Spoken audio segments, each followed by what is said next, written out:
असल खुशी असल सुख और असल शांति धन न थाए ये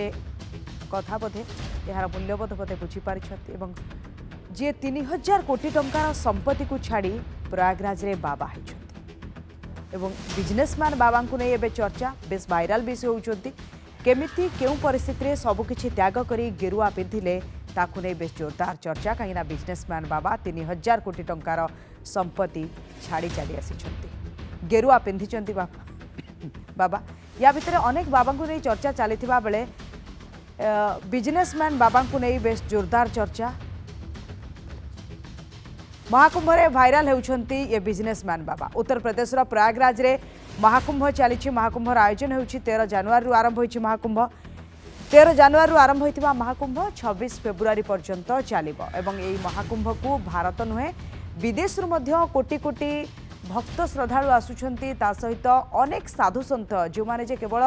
भारत रु आसीछंती हजार हजार लक्ष लक्ष साधु संतों को एठारे ही देखा मिले ये महाकुंभ रे एपरि अनेक साधु बाबा अच्छा जो माने चर्चार परिसर भितर को आसी किए रोल्स रॉयल्स चलाई चर्चार परिसर भितर को आसी 11,000 रुद्राक्ष बाबा ता सहित वर्ष वर्ष धरी हाथ ऊपर को करथिबा बाबा को नहीं चर्चा किए कंटा उपरे सोईछंती अनाज बाबा कहा मुंडरे धान गछ उठिची आईआईटीएन बाबा तो एमिति अनेक बाबा को नहीं चर्चा चलीथिबा बेले एबे बिजनेसमैन बाबा को नहीं चर्चा बहुत भाइराल होउछंती बाबा तांको ना होउछि बिजनेसमैन बाबा तांको प्रकृत ना होते से स्पष्ट करि नाहंती बाबा हजार हजार कोटी टंकार संपत्ति को छाड़ी देइछंती एवं ए महाकुंभ रे पहुंचीछंती बाबा ए बिजनेसमैन बाबा मध्य अन्य बाबांक भली तांकठो टिके भिन्न एथिपाई काहेना तांकर विलासपूर्ण जीवन थिला हजार हजार कोटी टंकार संपत्ति तांक पाखरे थिला किंतु सब किछि त्याग करी से बाबा हो जाइछंती गेरुआ पिंधिछंती तो एमिति बाबा को नहीं महाकुंभ रे चर्चा ये होचंती से बाबा जहाँ को आपण देखुछंती जे बिजनेसमैन बाबा 3000 कोटी टंकार संपत्ति छाड़ी सुसज्जित जीवन तांकर थिला एवं 3000 कोटी टंकार मालिक से थिले सब संपत्ति छाड़ी से महाकुंभ रे बाबा होइछंती बिजनेस बाबा कहानी ए सोशल मीडिया रे बेस वायरल होछि आराम आ विलासपूर्ण जीवन तांको पई किछि न ये विलासपूर्ण जीवन यापन भितरे तांको बाबा हो जिबार सुख सबुठु अधिक देइछि से कहते ये अर्थर किसी मूल्य ना टंका पैसा किसी सुख दे पारे ना बिजनेस मैन बाबा ये अनुभव करिसेंती प्रचुर धन जड़े व्यक्ति को संतोष दे पारिबो नाही एवं यहाँ परे से सब अनुभव करिबा परे गेरुआ पोशाक पिंधि सन्यास नेबाको निष्पत्ति नैछंती एवं बिजनेसमैन बाबा बा व्यवसाय बाबांकर वीडियो एवं सोशल मीडिया रे वायरल होछि एवं ये वीडियो को नहीं जोरदार चर्चा कि महाकुंभ मेला रे जेतेबेले हजार हजार साधु सन्त एकाठी होइछंती ता भितरे एमिति किछि साधु अछंती जहाँ को नहीं चर्चा मध्य जोर धरिछि ज्योतिर्विद डॉक्टर भवानी महापात्र आम सहित जोड़ी होइछंती आलोचना करबा डॉक्टर महापात्र आपन आलोचना को स्वागत करुछि गोटे बड़ कथा होछि अनेक साधु सन्थों को प्रयागराज रे देखा मिलता बेले या भितर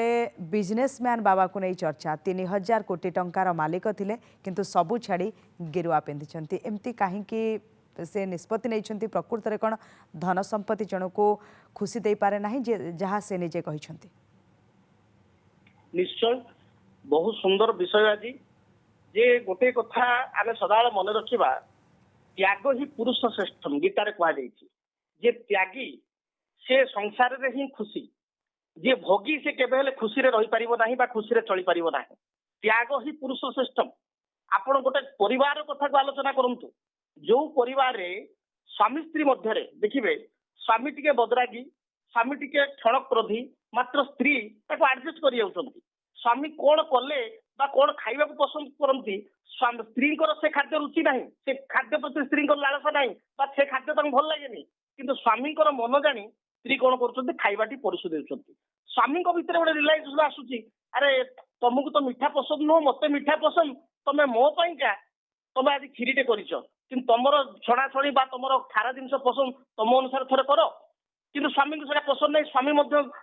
थर देखिले जो स्त्री मो से तार दायित्व नौची मोर भी कर्तव्य जे स्त्री मनटा थे रखीदवा कथा जो स्त्री मो कथा 4 थर बुझी मोर भी निजर कर्तव्य अच्छी मु मो स्त्री कथा 3 थर बुझा कथा ता माने कौन ये हूँ समर्पण त्याग एवं से भली ये गृहस्थ जीवन कथा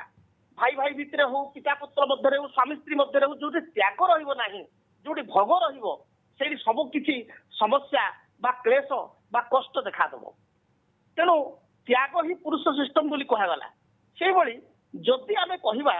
ଯେ ଭଗବାନଙ୍କୁ ପାଇବାର କଥା, ଭଗବାନଙ୍କୁ ପାଇବାର କଥା, ଏଇ ରତ୍ନ ଧନ ସମ୍ପତ୍ତି ଇଏ କାହା ପାଇଁ? ଆମେ ଶରୀରର ସୁଖକୁ ଖୋଜୁଛୁ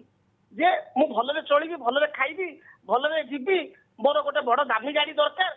ଶରୀର ପାଇଁ ମଣିଷ ଖୋଜୁଛି, କିନ୍ତୁ ଆତ୍ମା ପାଇଁ, ଆତ୍ମାର ଶୁଦ୍ଧି ପାଇଁ ମନୁଷ୍ୟ କେବେ ଚେଷ୍ଟା କରୁନାହିଁ। ଆପଣ ଦେଖନ୍ତୁ, ଆପଣଙ୍କର ଗୋଟେ ବାର୍ଥଡେ ପାର୍ଟି ଆପଣ କରୁଛନ୍ତି, ବାର୍ଥଡେ ପାର୍ଟିରେ ଆପଣ ବହୁତ ଲୋକଙ୍କୁ ଡାକିଲେ, ବନ୍ଧୁବାନ୍ଧବଙ୍କୁ ଡାକିଲେ, ବଡ ଆକାରରେ ଧୁମଧାମରେ ବାର୍ଥଡେ ପାର୍ଟିଟେ ଆପଣ ସେଲିବ୍ରେସନ କଲେ, କିନ୍ତୁ ଆପଣ କାହାକୁ କିଛି କହିଲେ ନାହିଁ। ଗୋଟେ ଅନାଥ ଆଶ୍ରମ ଗଲେ, ଗୋଟେ ବିଧବା ଆଶ୍ରମ ଗଲେ, ଯୋଉଠି ବିଧବା ମହିଳା ମାନେ ରହୁଛନ୍ତି, ଯୋଉଠି ବାର୍ଦ୍ଧକ୍ୟ ଆଶ୍ରମ ଗଲେ, ଯୋଉଠି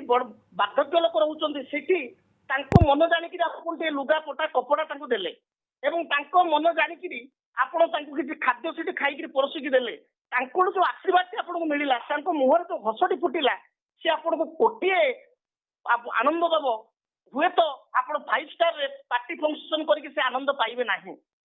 ଯୋଉ ବନ୍ଧୁ ମାନଙ୍କୁ ଆପଣ ଡାକିଥିବେ, ନିମନ୍ତ୍ରଣ କରିଥିବେ ଅତିଥି ହିସାବରେ, ଯେ ପାର୍ଟିକି ଆସନ୍ତୁ, ଭୋଜିକି ଆସନ୍ତୁ, ସିଏ ହୁଏତ ପଛଆଡେ କହିଦେବେ ଯେ ଆଜି କ୍ଷୀରିଟା କରିଥିଲେ ଅଧିକା ମିଠା କରିଦେଲେ, ଆଜି ଅମୁକ ଖାଇବାଟା କରିଥିଲେ ଅଧିକ ଖରାପ ହେଇଗଲା, ଭଲ ଲାଗିଲାନି, ଆଜି ସେଇ ତରକାରୀରେ ଅଧିକ ଝିଅ କରିଦେଲେ। କିନ୍ତୁ ଯୋଉ ଆପଣ ଅନାଥ ଆଶ୍ରମରେ ହୁଅନ୍ତୁ, ବାର୍ଦ୍ଧକ୍ୟ ବୃଦ୍ଧାଶ୍ରମରେ ହୁଅନ୍ତୁ ବା ବିଧବା ଆଶ୍ରମରେ ହୁଅନ୍ତୁ, ଆପଣ ଯୋଉ ଦେବେ ସେମାନେ ସନ୍ତୋଷର ସହିତ ତାକୁ ଗ୍ରହଣ କରିବେ ଏବଂ ସେ ତାଙ୍କ ସନ୍ତୋଷଟା ଆପଣଙ୍କୁ ଆତ୍ମସନ୍ତୋଷ ଦେବ। ଦେଖନ୍ତୁ, ନେପୋଲିୟନ ବୋନାପାର୍ଟ ସେ ବହୁତ ବଡ ପରାକ୍ରମୀ ବୀର ଥିଲେ, ରାଜା ଥିଲେ। ସେ ସମଗ୍ର ପୃଥିବୀ ଅଧା ବିଶ୍ୱକୁ ସେ ଜୟ କରିଗଲେ। ଅଧା ବିଶ୍ୱକୁ ଜୟ କରିଯିବା ପରେ ସେ ରିଲାଇଜ କଲେ ଯେ ଏଇ ଯୁଦ୍ଧ ହାଡ ମାର କାଟ କରି ଯୋଉ ଅଧା ବିଶ୍ୱ ମୁଁ ଜୟ କଲି, ପରିଶେଷରେ ତାଙ୍କୁ ଗିଲ୍ଟି ଫିଲ୍ ହେଲା। ପାଇଲି କଣ? କିଛି କ୍ଷମତାର ବଳରେ ମୁଁ ସିନା ପାଇଲି କଣ? ସେ ତାଙ୍କ ମନ୍ତ୍ରୀ କହିଲେ, ଯେତେବେଳେ ମୁଁ କବରରେ ଯିବି, ଯେହେତୁ ସେ ସେଇ ସମ୍ପ୍ରଦାୟର ଲୋକ, ଯେ କବର ତାଙ୍କୁ କବରରେ ଯିବି, ପୁରା କବର ମତେ ଦବ ନାହିଁ, 2ଟା ହାତ, ବାମ ହାତ ଏବଂ ଦକ୍ଷିଣ ହାତ ବାହାରକୁ ବାହାର କରିବ। ଲୋକମାନେ ଜାଣିବା ଦରକାର, ଏ ସମଗ୍ର ବିଶ୍ୱ ଦେଖିବା ଦରକାର ଯେ ମୁଁ ଗଲା ବେଳକୁ କଣ ନେଇକିରି ଗଲି। ଏତେ ଯୋଉ ଅଧା ବିଶ୍ୱକୁ ଜୟ କରିଥିଲି, ମାଟିଟିଏ, ଗୋଟେ ମାଟି ମୁଠାଟିଏ ନେଇପାରିଲି କି? ଦେଖନ୍ତୁ, ଆମେ ଯେତେବେଳେ ଗୋଟେ ଲୋକକୁ ମଶାଣିକି ନଉଛୁ, ଶ୍ମଶାନକୁ ନଉଛୁ, ସେତେବେଳେ ଆମ ଭିତରେ ବୈରାଗ୍ୟତା ଆସୁଛି। ଆମ ବନ୍ଧୁବାନ୍ଧବ କିଏ ଗୋଟେ ଚାଲିଗଲେ, ଆମେ ଶ୍ମଶାନକୁ ଯାତ୍ରା କରୁଛୁ, ଆମ ଭିତରେ ଗୋଟେ ବୈରାଗ୍ୟତା ଭାବ ଆସୁଛି ଯେ ଶ୍ମଶାନରେ ଲୋକଟି ଗଲା, କେତେ ଭଲ ଲୋକ, କେତେ ଭଲ କାମ କରିଥିଲା, ଆମ କରିଥିଲା, ଏତେ ଏତେ ପ୍ରପର୍ଟି ଛାଡିକି ପଳେଇଲା, ଆମକୁ ହେଲା। କିନ୍ତୁ ସେତେବେଳେ ଆମ ଭିତରେ ବି ଗୋଟେ ବୈରାଗ୍ୟତା ଆସୁଛି, ନା ପ୍ରକୃତରେ ସଂସାରରେ କିଛି ନାହିଁ, ଆମେ ଭଲରେ ଚଳିବା, ନୀତି ନିୟମ ମାନିବା, ଆମେ ଯେତିକି ପାରିବା ସାହାଯ୍ୟ କରିବା। କିନ୍ତୁ 2 ଦିନ 3 ଦିନ ପରେ ସେ କଥା ମଣିଷ ଭୁଲି ଯାଉଛି। ଆଉ ଯିଏ ସେଲ୍ଫ ରିଲାଇଜେସନ କରିକିରି, ଆତ୍ମମନ୍ଥନ କରିକିରି ଯିଏ ସେଟା ଆଗକୁ ଯାଉଛି, ଭଗବାନ ଈଶ୍ୱରତ୍ୱ କୃପା ପାଇଁ ଆତ୍ମାର ସେତେବେଳେ ସଦ୍ଗତି ହୋଇଥାଏ ବା ଆତ୍ମା ସେତେବେଳେ ମୋକ୍ଷ ଲାଭ କରିଥାଏ ଈଶ୍ୱରଙ୍କ ସତ୍ତାରେ। ଯୋଉଦିନ ଆପଣ ଦେଖିବେ ସକାଳୁ ଉଠିଛନ୍ତି, ମନ୍ଦିରକୁ ଯାଇଛନ୍ତି, ଭଗବାନଙ୍କୁ ଦର୍ଶନ କରିଛନ୍ତି, ସେ ଦିନଟା ଆପଣଙ୍କର କେମିତି କଟୁଛି? ଯୋଉଦିନ ସକାଳୁ ଉଠୁ ଉଠୁ ମୁହଁ ବ୍ରଶ ନ କରିକି ମଟନ ଆଣିବାକୁ ଗଲେ, ଆପଣ ଯୋଉଠି ଛେଳି କଟା ହଉଛି ସେଠି ମଟନ 5 କିଲୋ ଆଣିଲେ, ସେ ଦିନଟା ଆପଣଙ୍କର କେମିତି ଯାଉଛି? ଖାଦ୍ୟ ଖାଇବା ସମୟରେ ହୁଏତ କିଛି ଆନନ୍ଦ ଆପଣଙ୍କୁ ମିଳିଲା, କିନ୍ତୁ ମନ୍ଦିର ଯୋଉଦିନ ଗଲେ ସେଦିନ ମାନସିକ ପବିତ୍ରତା, ମାନସିକ ଶାନ୍ତି ଆପଣ ପାଇଲେ। ଯୋଉଦିନ ଦୁଃଖୀ ରୋଗୀଙ୍କ ସେବା କଲେ, ସେଦିନ ମାନସିକ ଶାନ୍ତି ଆପଣ ଉପଲବ୍ଧି କଲେ। ଯୋଉଦିନ ବ୍ରତ ଉପବାସରେ ରହି ଭଗବାନଙ୍କୁ ଆପଣ ଜଣାଣ କଲେ, ଭଗବାନଙ୍କ ନାମ ସଂକୀର୍ତ୍ତନ କଲେ, ଆପଣଙ୍କୁ ଶାନ୍ତି ଲାଗିଲା। ଦେଖନ୍ତୁ, ଜାଗର ଅମାବାସ୍ୟା ଦିନ ଆମେ ନିରୁଠା ଉପବାସ କରୁଛୁ, କିନ୍ତୁ ସେ ଦିନଟା ଆମକୁ ଦୁଃଖ ଦବ ନାହିଁ, ଶାନ୍ତି ଲାଗୁଛି। କିନ୍ତୁ ଅନ୍ୟ ଯେକୌଣସି ସାଧାରଣ ଦିନରେ ଅଧଘଣ୍ଟେ ଖାଇବା ବିଳମ୍ବ ହେଇଗଲେ ଆମ ଭିତରେ ଗୋଟେ ଆସୁଛି ଯେ ଭୋକ ଲାଗିଲାଣି, କଣ ହେଲାଣି, ଅମୁକ ସମୁକ, ଆମେ ଘର ଉଠଉଛୁ ପକଉଛୁ।